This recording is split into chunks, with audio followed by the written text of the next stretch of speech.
Pakistan German press club ने इदारा मनहाजुल Quran international शान पाकिस्तान सीज ट्रेवल्स जिलानी बरादरान काजी हबीबुर रहमान और चौधरी एहसान नजीर के ताउन से पाकिस्तान के 75वीं जश्न आज़ादी के मौका पर एक शानदार तकरीब का एहतमाम किया, जिसमें सैकड़ों की तादाद में पाकिस्तानी फैमिलीज ने शिरकत की। तकरीब की सदारत पाकिस्तान जर्मन प्रेस क्लब के सदर सलीम परवेज भट्ट ने की, जबकि passport and immigration officer Mohammad Ali Randhawa मेहमान खुसूसी थे। तकरीब में साबिक प्रेस काउंसलर सफारत खाना पाकिस्तान बर्लिन गुलाम हैदर ने भी खुसूसी शिरकत की। निजामत के फराइद अजहर कियानी और जाहिद चौधरी ने सर अंजाम दिए। तलावत और नात रसूल मकबूल सल्लल्लाहु तआला अलैहि वसल्लम के बाद कौमी तराना पढ़ा गया। कौमी तराने की धुन पर बच्चों ने कौमी परचम लहराए।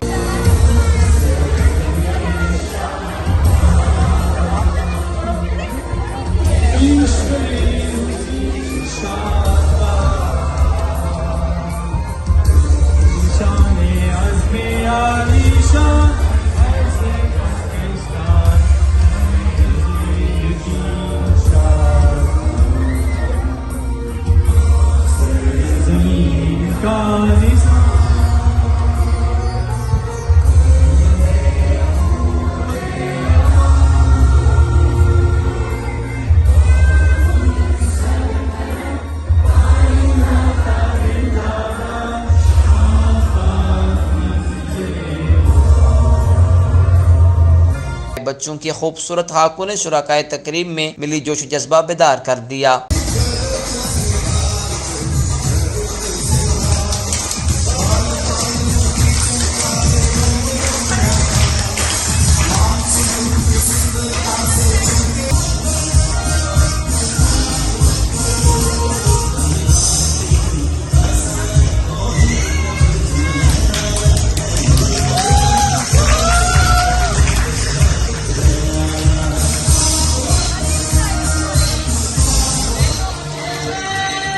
बच्चों के खाकों को शुराकाए तकरीब ने बहुत पसंद किया और तालियां बजाकर खूबसूरत परफॉर्मेंस पर दाद दी। कदीर खान की कवाली ने भी समा बांध दिया। बच्चों की तैयारी करवाने पर साइमा हसन, मुन्ना नुमान, साइमा यूसुफ, मिसबा अदनान, तहसीन जहरा और नाजिया लतीफ को खुसूसी इनाम से नवाजा गया। मेहमान खुसूसी मोहम्मद अली रंधावा ने जश्न आज़ादी के मौका पर शानदार प्रोग्राम के इनकाद पर ऑर्गेनाइजर को मुबारकबाद दी। साबिक प्रेस काउंसलर गुलाम हैदर ने पाकिस्तान में सैलाब की सूरत हाल पर रोशनी डाली और मुतासरीन के लिए मदद की अपील की। प्रोग्राम के सरप्रस्त सलीम परवेज भट्ट ने अपने खिताब में शुराकाए तकरीब और तमाम ताउन करने वालों का शुक्रिया अदा किया। उन्होंने बहुत बड़ी तादाद में खातीन की शिरकत पर भी खुशी का इजहार किया और कहा कि मुस्तकबिल में भी हम फैमिलीज की फलाह बहबूद के लिए ऐसे खूबसूरत प्रोग्रामों का इनकाद करते रहेंगे। POF फ्रैंकफर्ट के सदर चौधरी एहसान इलाही और ऑर्गेनाइजर चौधरी तसव्वुर हुसैन ने प्रोग्राम के ऑर्गेनाइजर हाजी नजर हुसैन, अजहर कियानी और जाहिद चौधरी को खूबसूरत प्रोग्राम के इनकाद पर मुबारकबाद पेश की। रिपोर्ट हाजी नजर हुसैन, जज्बा न्यूज़, फ्रैंकफर्ट।